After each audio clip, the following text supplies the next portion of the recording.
Assalamualaikum warahmatullahi wabarakatuh. My name is Abdullah bin Ahmad Jamil. I will talk about optical fiber manufacturing process. Raw material. The raw material used in the initial stage of optical fiber manufacture include high quality synthesis quartz substrate tube, ultra pure halides such as silicon tetrachloride and germanium tetrachloride, as well as the gaseous form of pure gas, oxygen, helium, chlorine, sulfur hexafluoride, and nitrogen. It is important that the above material are free from foreign particles and contain very low concentration 5 ppm of water molecule. Second, deposition.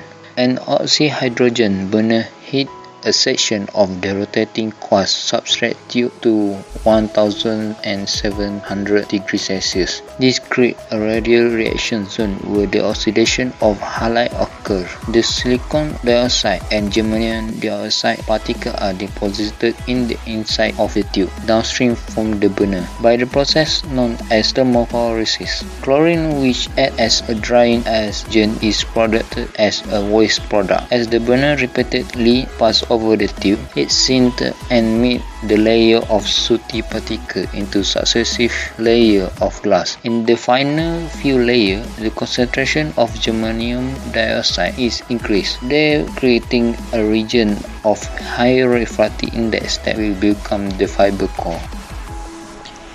Optical fiber in a cable are normally protected in tight buffered or contained in loose tubes. The tight buffered fiber or loose tube are standard, mostly incorporating aramid yarn as tensile strand member and a glass reinforced polymer rod as central strand member. SZ or conventional concentric standards are used for this process. Interstice open space can be filled with petroleum jelly or dry water soluble material may be incorporated to protect against water penetration in the final cable. The standard assembly is then sheeted, covered with a layer of polyethylene or other polymer material on an extrusion line. For specific purposes, an additional layer of material can be added, such as aramid yarn for additional strength or a corrugated steel tip for increasing mechanical protection.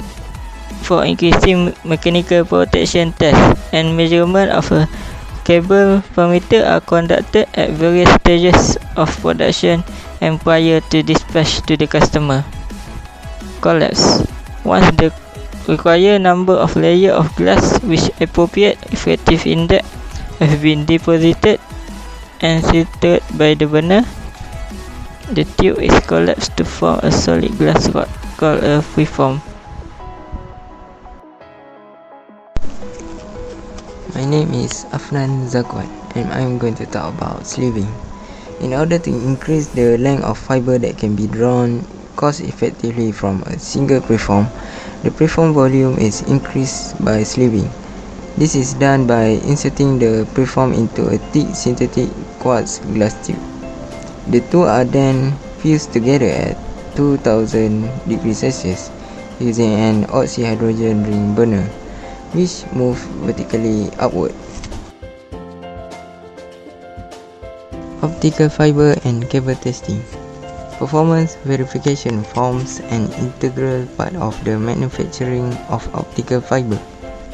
The capability of each length of optical fiber to meet the required optical, geometrical, mechanical, and dispersion characteristic is determined for each length of fiber before it is cabled.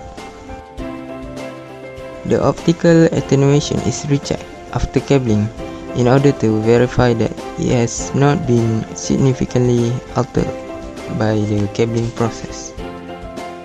The capability of the cable to withstand the rigors of installation and use are determined using a wide range of mechanical tests that include bending, flexing, torsion, impact resistance, and crash tests. This is done using specially designed equipment that simulates field conditions according to international standards. Special emphasis is placed on tensile strength and environmental performance. ATC uses a holistic approach to achieve an integrated cable clamping system for aerial self-supporting cable. Special test facilities and test methods are used to ensure a long-term system reliability. Hello, my name is Fazwan Yusuf. I'm going to talk about optical fiber drawing. Optical fiber is drawn by inserting the preform into a high temperature graphite resistant furnace at 2100 degrees Celsius. Argon and nitrogen gases provide an inert atmosphere to prevent oxidation of the graphite.